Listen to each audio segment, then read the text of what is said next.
मतगणना शुरू, तस्वीर होने लगी साफ। 5 राज्यों में किसकी बनेगी सरकार? असम में बीजेपी को रुझानों में बहुमत। पश्चिम बंगाल, असम, केरल, तमिलनाडु और पुडुचेरी में विधानसभा चुनाव के बाद अब नतीजों की तस्वीर सामने आने लगी है।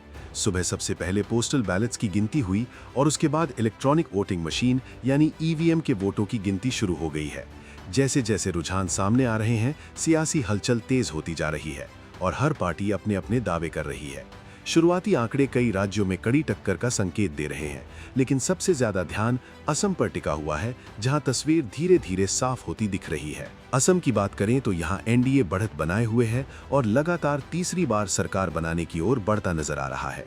भारतीय जनता पार्टी के नेतृत्व वाला गठबंधन शुरुआती रुझानों में बहुमत के करीब पहुंच चुका है, जिससे कार्यकर्ताओं में उत्साह देखा जा रहा है। भारतीय जनता पार्टी आश्वस्त है कि उसकी सरकार तीसरे बार बनने के लिए जा रही है और बहुत अच्छे मार्जिन से सारे कैंडिडेट जीतेंगे और उसके लिए मैं माननीय नरेंद्र मोदी, हेमंत विश्व शर्मा डांग को मैं धन्यवाद ज्ञापित करना चाहता हूं। साथ में ही कार्यकर्ताओं, जनता को भी धन्यवाद ज्ञापन करना चाहूँगा कि हमारे कार्यकर्ता ने कठोर परिश्रम किया और जनता का आशीर्वाद, स्नेह, प्यार हम लोगों को मिला है। Do you want to say any numbers of the NDA?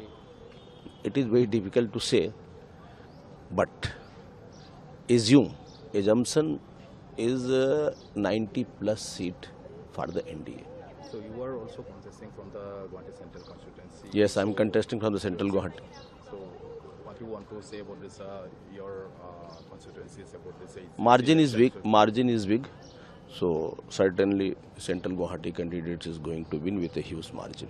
So if you win from their constituency, what will be the plan for the next 5 years?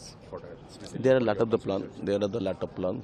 Actually, I thought to give one mini stadium in each and every ward.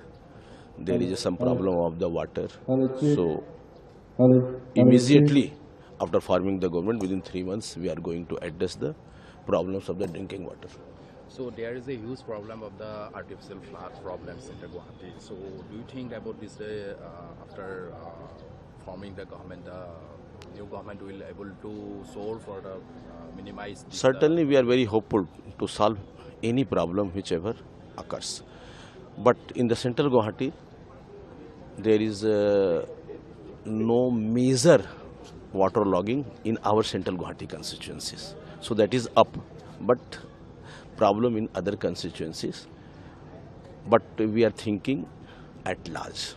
Okay, whatever the problem with the Guwahati, that may be waterlogging, that may be traffic congestions, we will address within the very short time after forming the government. जिस तरह से BJP lead NDA exit poll भी दिखा रहे हैं, उसी तरह Congress lead opposition भी shows their confidence that they will be able to form the next government. So देखिए, वो तो स्वाभाविक है कि उनको कॉन्फिडेंस रखना पड़ेगा। वो एक दिन के लिए ही कॉन्फिडेंस रखें। आज तो काउंटिंग है, आज तक तो कॉन्फिडेंस उनको रखना ही पड़ेगा। फिर उनका कॉन्फिडेंस का स्तर क्या होगा, वो क्या सोच रहे थे और क्या रिजल्ट हुआ, वो आज शाम तक पता चल जाएगा। तो आपने एक नंबर दिया है एनडीए का 90 प्लस। हाँ, इसलिए तो उनका उनका क्या नंबर आप दे सकते हैं? 25-30, 25 to 30, ऑल ऑपोजिशन। दूसरी तरफ कांग्रेस पिछड़ती नजर आ रही है और उसे कड़ी चुनौती का सामना करना पड़ रहा है। राजनीतिक विश्लेषकों का मानना है कि अगर यही रुझान आगे भी जारी रहते हैं तो असम में बीजेपी का तीसरी बार सत्ता में आना लगभग तय माना जा सकता है। हालांकि बाकी राज्यों में मुकाबला दिलचस्प बना हुआ है। पश्चिम बंगाल में टीएमसी और बीजेपी के बीच कड़ी टक्कर देखने को मिल रही है, वहीं केरल और तमिलनाडु में क्षेत्रीय दलों का दबदबा बना हुआ है। पुडुचेरी में भी गठबंधन राजनीति का असर साफ नजर आ रहा है। कुल मिलाकर ये चुनाव सिर्फ सरकार बनाने की लड़ाई नहीं, बल्कि देश की राजनीतिक दिशा तय करने वाला भी माना जा रहा है। फिलहाल के लिए बस इतना ही। बाकी अपडेट के लिए बने रहिए वन इंडिया हिंदी के साथ। Subscribe to One India and never miss an update.